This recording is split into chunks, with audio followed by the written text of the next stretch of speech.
Happy weekend teman-teman Garasi Bloko. Kali ini kita kedatangan salah satu unit yang sangat spesial, yaitu adalah CLS 350 C257. Nah, kali ini CLS ini sangat dipertanyakan ya guys. Kenapa? Karena ini dia menggunakan mesin 2000 cc. Kalian penasaran nggak sih 2000 cc itu di bodinya CLS yang segitu gede dan segitu panjang jadinya kayak gimana? Nanti coba deh kalian lihat sendiri nih. Ikuti saja ya.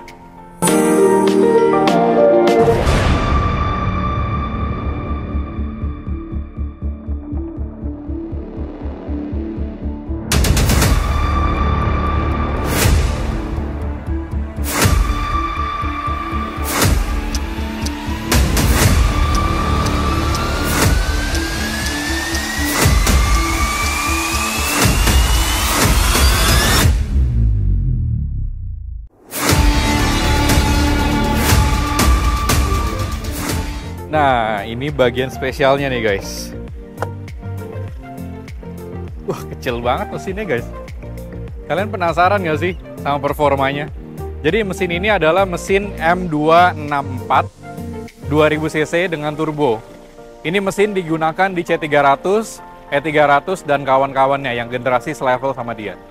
Jadi secara di atas kertas ini kurang lebih horsepower-nya itu 290-an. Karena ini ada motor listrik guys.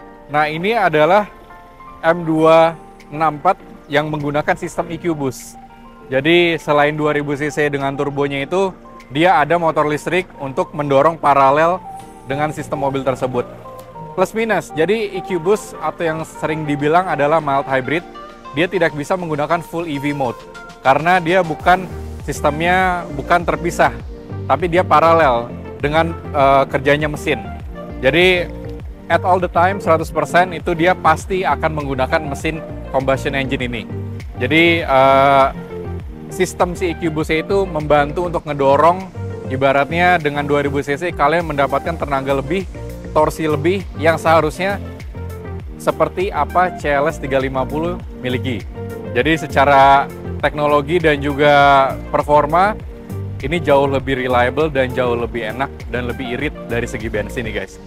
Terus dari segi suspensi, ini juga ada banyak yang di rework ya sama Mercedes-Benz karena dia sudah tidak menggunakan air suspension lagi. Kalau zaman dulu kan yang CLS 350 yang C218 itu menggunakan air sus. Nah, air sus ini kita pakai nggak pakai pasti akan rusak. Nah, itu tinggal tunggu umur aja deh. Dan biasanya satu air susnya itu lumayan banget harganya.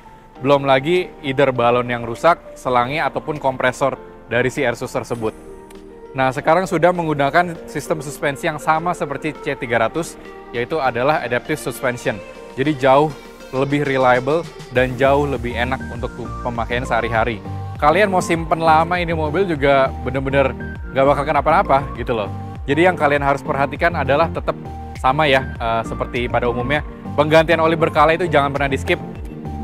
Ignition coil dan juga busi. Nah, sekarang kita akan masuk ke bagian eksterior ya guys. Dari bagian depan ini dia sudah mendapatkan laser multi-beam LED ya. Jadi laser light ini juga sama yang didapatkan di C300. Jadi dia ada biru-birunya nih guys. Pada saat malam hari ini penerangannya benar-benar padat, lurus dan juga levelnya itu enak. Jadi pas kita nyetir malam itu enak banget. Yang paling gak enak kalau nyetir coupe itu kan visibilitasnya ya guys. Karena kan biasa kan atapnya tuh landai, terus kita ngeliat ke belakang itu susah, ke depan, ke samping, kiri kanan itu rada susah, apalagi kalau malam karena penerangan yang kurang. Nah, ini Mercedes-Benz itu sudah menciptakan salah satu fitur, yaitu adalah laser multi-beam LED ini guys. Terus bodi kita juga udah full AMG ya. Dan dari samping, kalau kalian lihat sini deh guys. Nah, velgnya ini dia sudah mendapatkan salah satu kasta tertinggi dari Mercy, yaitu adalah AMG Blade. Nah, secara tidak langsung, fun facts, AMG Blade ini salah satu velg yang mengoptimalkan pendinginan untuk bagian pengereman nih guys. Karena dia sistemnya seperti baling-baling. Kalau kalian tahu tentang fluid dynamics, ini sangat membantu pendinginan ke braking system. Terus, karena ini CLS, tentunya dia sudah frameless. Nah, ini nih guys. Wah, ini sih ganteng banget sih kalau kalian keluar dari mobil ini kan. Tuh. Kita ngeliat dari sini aja tuh berasanya mahal banget tuh, kalian lihat nih. Tuh. Burmeister gitu kan. Terus ininya, wah, mantep. Nah, gimana sih rasa duduk di belakang? Coba deh.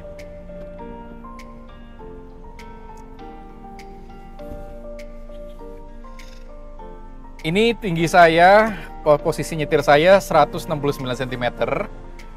Posisi nyetir saya seperti ini. Legroom di belakang masih lega banget, masih enak. Terus di tengah juga udah bukan kayak dulu ya. Kalau dulu yang C218 itu dia tuh +2. Kalau ini bisa satu orang lagi, anak kecil di tengah di sini nih. Dan juga armrestnya ini dia retractable guys. Jadi bisa ditutup, bisa dibuka juga. Tergantung kalian seleranya sukanya seperti apa. Tapi yang sangat tidak dienakan yaitu adalah pasti ya, dari dulu coupe itu selalu atapnya itu belakang landai.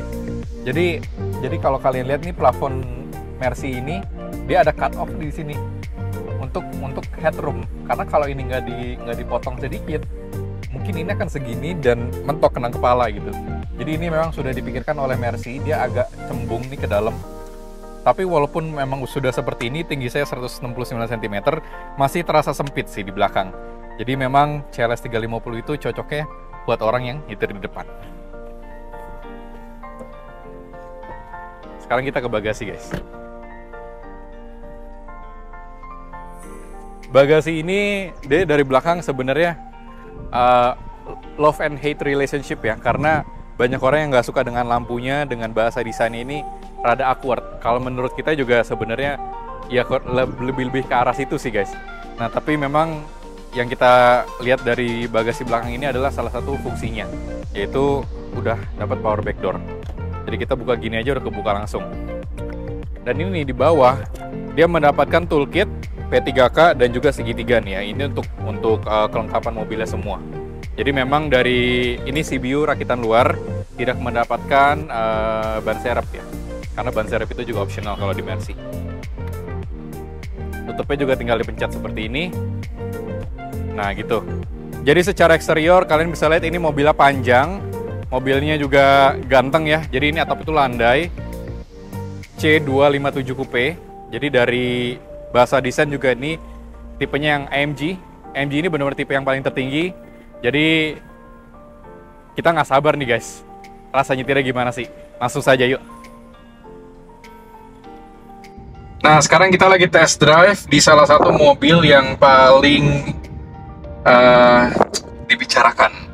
Nah, ini adalah CLS 350 2020 C257 nih guys. Jadi mesinnya dia menggunakan mesin 2000 cc dengan turbo M264 dan menggunakan motor listrik mild hybrid, atau yang biasa disebut oleh Mercy adalah EQ-Boost. Nah, EQ-Boost ini sistemnya dia mirip seperti hybrid, tapi kalau hybrid itu dia kan kalau kita jalan bisa menggunakan full EV. Nah, kalau mild hybrid ini dia nggak bisa guys. Jadi memang dia kerjanya paralel dengan mesin.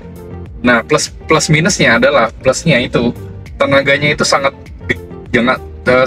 besar ya. Jadi optimal banget buat mobil segede ini, sepanjang ini 2000 cc hybrid itu tuh bener-bener cukup banget. Kita pas awal ngelihat di atas kertas mengiranya itu adalah ini bakal underpower nih, nggak kayak yang lama. Yang lamanya itu yang generasi sebelumnya 3500 cc tapi tanpa turbo, sedangkan ini 2000 cc dengan turbo. Biasanya dikuranginnya nggak sejauh itu, tapi ini mendapatkan motor listrik, yaitu yang EQ-Boost tadi itu. Nah, ini untuk selain tenaganya besar, irit, 2000 cc, pajaknya juga sangat manusiawi buat mobil semahal ini. Ini tuh barunya mahal banget guys, ini 2M lebih barunya. Tapi ini kita jual sekarang hanya 1,5M. Jadi kalian jika punya duit segitu bisa dapat mobil sekeren ini, seganteng ini. Lihat nih, ini bener-bener interiornya tuh bener-bener top notch lah ibaratnya. Ini juga bahan-bahannya premium banget. Terus ini ambient lighting di mana-mana, udah dapet MBUX panjang, lengkap banget deh pokoknya. Terus kalau kita nyetir harian, ini tuh enak banget karena 2000 cc. Basically ya secara mesin ini 4 silinder, irit, dan juga bertenaga gitu loh, karena motor listriknya itu. Ini kita sekarang lagi, saya memang rada suka kalau cruising itu di Sport Plus. Jadi setirnya itu berasanya tajam banget ya. Jadi dia langsung respons kayak gitu. Beda kalau memang di comfort juga bisa, kita misalkan masuk ke comfort plus. Nah, comfort ini dia lebih halus. Jadi bantingannya lebih empuk, lebih enak, terus setirnya juga lebih ringan. Memang orang lebih suka mengendarai di mobil comfort gitu kan. Cuma kalau kita akan coba nih ya. Kita di Sport Plus, kita bakal coba tarik nih guys, ini kan lagi sepi nih. Boleh ya?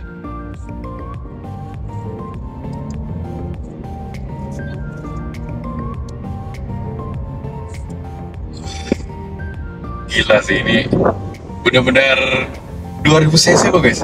2000 cc Max Hybrid ini bener nggak bisa diremehkan loh. Tenaganya lumayan banget, pakai banget ya.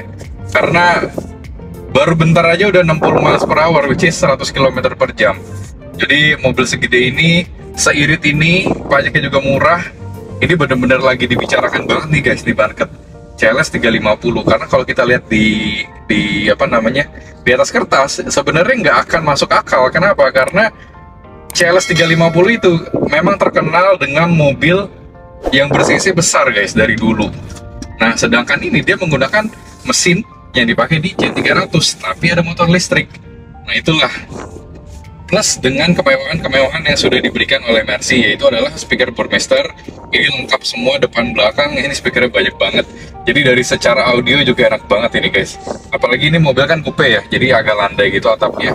Jadi secara kita nyetir di dalam ataupun jadi penumpang di belakang itu berasanya eksklusif banget.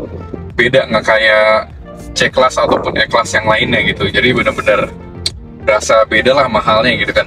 Terus dari segi luar tampangnya juga garang banget. Dapat velgnya AMG Blade, body kita full AMG semua, dan ini speknya bener-bener yang paling top notch lah, karena dia AMG Line juga sih guys. Nah, di sini juga sudah mendapatkan monitor MBUX ya. Nah, ini dia menunjukkan mode berkendara kita yang sekarang, steering angle, dan juga pengereman ataupun acceleration dari si mobil tersebut. Jadi lengkap semua. Di instrumen kanan ini dia ada Active Rider System di bagian kiri. Jadi kalau kita misalkan lagi buntutin mobil nih kayak gini, ini ada gambarnya, ada mobil di depan. Dia menggunakan yard. Nah, ini kalau kita makin dekat, nanti dia lama-lama ada namanya Active Braking System. Kalau terlalu dekat, dia nanti biasanya langsung mengerem sendiri gitu guys. Nah, beda dengan sistem radar yang sebelumnya. Memang belum ada Adaptive Cruise Control, tapi memang ini bisa ditambahkan gitu. Jadi plus minus gitu. Dari visibility ini salah satu yang sangat disayangkan ya menurut kita, karena blind spot di pilar A-nya itu benar-benar gede, karena di sini spionnya tuh gede banget guys. Kita kalau ngeliat ke kanan tuh rada susah gitu, ke kiri juga sama.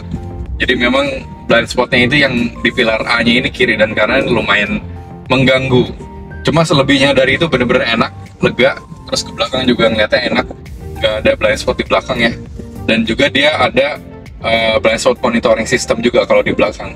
Jadi kalau kita mau belok kiri kanan itu ada semua monitor di situ. Dari pemakaian sehari-hari, kalau si EQ Boost ini kan dia nggak kayak hybrid full ya. Jadi kita nggak ada tuh tombol yang buat matiin mesin terus kita running on EV only, itu nggak bisa guys. Jadi memang ini all the time dia selalu menggunakan motor dan juga mesin untuk menggerakkan mobil tersebut. Tapi memang ya itulah yang didapatkan dari si C257 ini, performanya oke banget gitu, trade-in dari si yang kita nggak punya EV tadi itu. Terus di sini di kanan juga ada G-force accelerometer, jadi kita kelihatan kalau kita ngerem dia G-force ke depan, kalau kita gas juga dia di G-force ke belakang. Terus di tengah ini ada EQ monitoring nih. Nah, ini artinya kalau kita ngegas nih dia masuknya ke power. Terus kalau kita ngerem ini dia masuknya ke cas. Jadi ngecas si aki, ngecas kelistrikan. Jadi di sini bener-bener irit banget. Mobil itu irit banget. Kalau dalam kota ini 115 tuh gampang banget guys. Lebih dari itu sih bisa banget, bisa banget. Ini mesinnya soalnya 2000 cc, bobotnya juga nggak terlalu berat ya kan. Memang ini mobilnya rada panjang dan lebar, tapi secara harian juga enak banget. Suspensi, nah ini banyak orang nanya ini suspensi. CLS kan dulu kan menggunakan Airsus ya. Airsus itu dia terkenal dengan keempukannya, kenyamanannya itu bener-bener nggak ada yang bisa ngalahin. Cuma kalau Airsus itu dia selalu memiliki kelemahan, yaitu adalah maintenance. Karena kita pakai nggak pakai, Airsus itu sistemnya balon guys. Jadi suspensi dalamnya ada shock, terus menggunakan udara untuk damping dari si meredam shock dari jalan seperti ini. Itu menggunakan balon, which is lama kelamaan satu akan jebol atau akan rembes gitu, either dari kompresornya atau dari selangnya ataupun dari balonnya. Itu pasti akan suatu saat. Nah sedangkan dia si CLS 350 yang baru ini tidak menggunakan Airsus, jadi menggunakan adaptive suspension yang terbaru, mirip kayak C300. Jadi ini bener-bener maintenance-nya enak banget lah. CLS ini yang baru beda banget generasinya, menurut kita suatu hal yang sangat fresh yang bisa dicoba untuk kalian. Jadi kalau kalian misalkan nih, oh mau beli C300 udah dapat digital cockpit gitu-gitu kan, cuma kalian coba deh lirik ke CLS 350 karena ini bener-bener menggiurkan banget. Fiturnya tuh kurang lebih ya 11-12, cuma CLS ini bener-bener yang lebih tingginya lagi. Jadi jauh lebih tinggi, bener-bener wah kalian berasa bener-bener wah ini di jalan mewah banget lah. Dari speakernya aja, terus dari panel-panel yang ala-ala karbon glossy-nya ini langsung kayak kelihatan mobil mahal gitu guys. Terus ambient lighting-nya juga ada banyak ya. Dia ada presetnya juga, mau warnanya sukanya seperti apa. Dan segi berkendaranya juga gampang, enak. Cuma ya satu yang minus itu adalah blind spot di sebelah kanan pilar ini, itu doang sih. Paling di situ aja sih pas kita test drive ya. Nggak ada yang lebih lanjut lagi karena ini normal semua. AC juga normal, sama seperti Mercy sebelumnya. Sekarang kita akan balik ke showroom guys.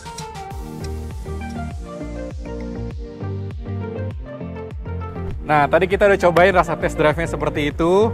Sekarang kita akan penutupan ya guys. Karena mobil ini udah ganteng banget, pasti akan banyak ditanya orang dan pasti akan cepat lakunya nih guys. Apalagi harga sekarang ini bener-bener murah karena barunya itu di atas 2M. Jadi kalian tunggu apa lagi? Langsung saja datang ke Garasi Bloko di Bursa Mobil BSD. Alamat kita yang lengkap ada di bawah sini dan juga nomor teleponnya. Jadi tunggu apa lagi? Terima kasih, Garasi Bloko.